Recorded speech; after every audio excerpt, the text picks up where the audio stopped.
Subhanallah, Alhamdulillah, La ilaha illallah Akbar, Subhanallah. Assalamu alaikum and hello. My name is Shahada Abdul Rashid. Welcome to the Philadelphia Muslim Oral History Project.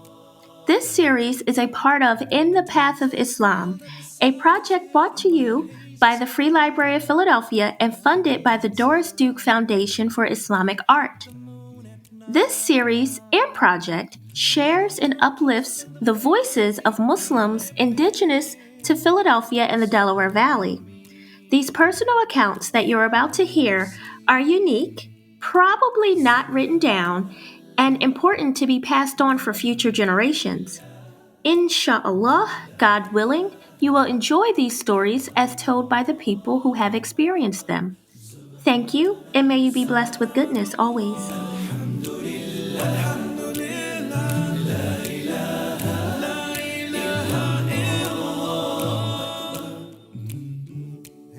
Assalamu alaikum. My name is Latifah Elahi, and I'm a Muslim. I'm also a jewel of Islam. I'd like to invite you on a journey with me on how I became a Muslim. I was baptized 4 times, once holy and sanctified, twice as Baptist, and once as Catholic. I was raised with a mother and another father, along with my brother. My father married and had 10 children, he and his wife. I came from a big family of loving people. My mother's family was large, my father's family was large, and so was my husband. I married young and divorced young. My husband had 9 brothers and sisters who always called me sis. I had a few aunts, uncles, cousins, even my great grandmother was still alive at this time. I was fortunate enough to have some very good friends and associates. I had a lot of love around me at this time. I have been so blessed with a wonderful family and friends. In 1972, I purchased a house. I had bought a new car in 1970.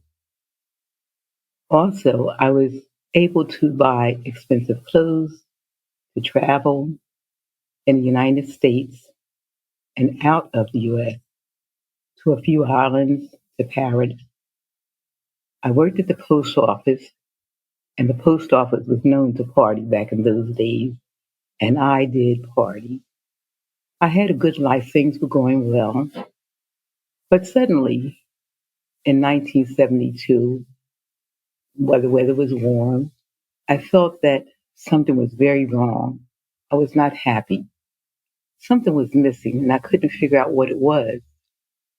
At one time, I went to a party and slipped out to the ladies' room and cried my eyes out, begging the Creator to help me because I didn't know what was going on, what was wrong, and why I was so unsatisfied.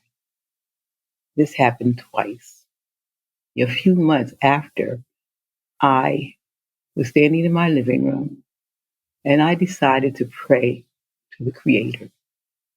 And my prayer was that I needed help and I didn't know where to go or what to do.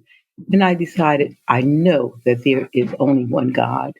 There is the God of the Creator. And this is who I'm going to worship from now on. In 1973, January, I was at a filling station getting gas and doing some maintenance under my hood. A gentleman came over to me and asked me if he could help. And I told him no, I was fine. He left. I continued to work and came back again and asked me if he could help. And I said no. I continued to work and he came back again. This time he asked me if he could have my phone number. And I said no. But eventually he came back again to ask me for my phone number, and I just gave him the number. I almost gave him the wrong number, but I gave him the right number. He came to visit not too long after that, and early during our conversation, he asked me if I knew anything about Islam. And I said no. And he said, well, we believe that there's only one God. And I started to howl. I started to scream. I said, yes, yes, I knew it was, I knew it was, I knew it was only one God. I knew it was only one God. And the tears just came down my eyes. And I said, I don't want to hear anything else. I just want to know, I just want to hear about one God. You can tell me anything else later. This was in January of 1973. In the summer of 1973, I took my Shahada at Gordon Popular to fill a captain. In 1975, the Honorable Elijah Muhammad returned to Allah, and Imam Muazzi Muhammad became our leader and teacher. He taught us the real Islam, that there is only one God, whose name is Allah, and that He sent the Holy Quran down to guide us. He also sent Prophet Muhammad, the perfect example of a human being. In 2006, I went on Hajj. At that time, there was 47 of us in the group, and they had a time where other sisters could go separately from the group. I decided that I would go separately from the group because my feet had swollen. As it turned out, I was the only one going, and I had a brother who was the assistant to Brother Gandhi, who takes us on Hajj. He's done this for about 13 years or so. And his assistant was Brother Yahya Shahir. Brother Yahya and I went to the Kaaba to make our tawafs. This is 7 times that you go around the Kaaba. We sauntered and we sauntered, and we went around our 7 times. He asked me if I wanted to kiss the black stone. And I told him no, that was not necessary. And he asked me if I wanted to touch the Kaaba, and I said yes. So we sauntered over to the Kaaba, and we put our hands on the Kaaba. I said a few prayers, du'as, and then we sauntered over to the area of exit, which is where Prophet Muhammad, Allah be pleased with him, shoes were encased in a glass. And this is where you kneel and say your prayers. I knelt down and began to say my prayers, and I was so overwhelmed that I could barely get my prayers done. When I got up, I could see nothing but light. I began to cry so hard. I looked around for Brother Yahya, and I saw him smiling, and I ran over to him with tears in my eyes and my heart.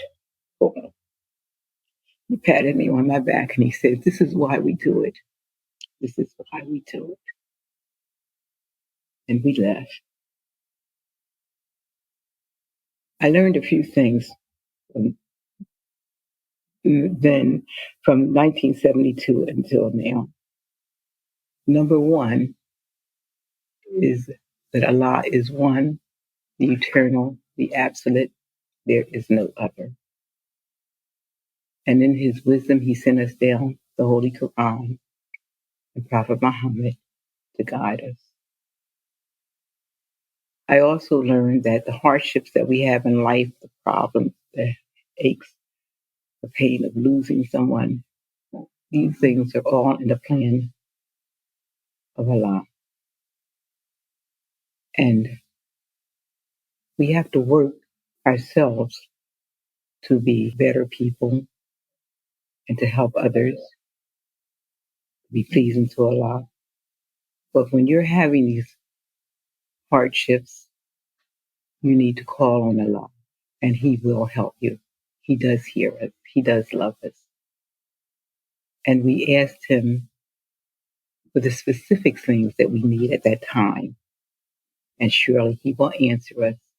He may not answer us at the time that we want Him to or how we want Him to, but He will definitely answer us. Not so long ago, I was in my living room and I thought, there are so many things going around me, the problems that we have in our homes, the problems that I have, the problems of the world, of the children. But I also had a peace in my heart. There was peace in my heart. And I was like, oh my goodness, I'm really worried about these things, but I'm also feeling a calmness. And not too much longer, I was in the kitchen cleaning, and I thought to myself, I'm happy. I am truly happy. This life of Islam has been such a blessing to me that I'd like to share and invite other people to come to the path of Allah. I pray that Allah blesses you, your family, your friends, and all humanity. Thank you so much for listening. Have a blessed day. Assalamu alaikum.